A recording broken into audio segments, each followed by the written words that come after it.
23 28 கட்சி வரைக்கும் ஒன்று சேர்ந்து 237 சீட்டு. பிஜேபி தனிச்சு நின்று 247 சீட்டு. ஒரே ஒரு ஆளு, வேற யாருமே இல்லை. பிஜேபி தனிச்சு.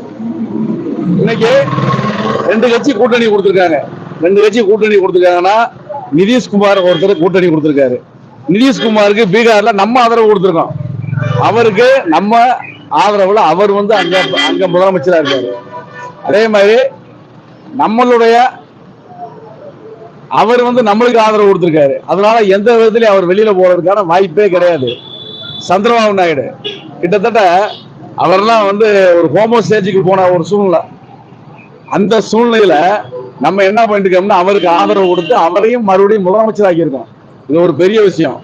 ஆனா தமிழ்நாட்டோட ஒரு துர்ப்பாக்கிய சூழ்நிலை என்னன்னு கேட்டீங்கன்னா 39 ஜெயிச்சு 39 ஒரு பிரயோஜனமே கிடையாது.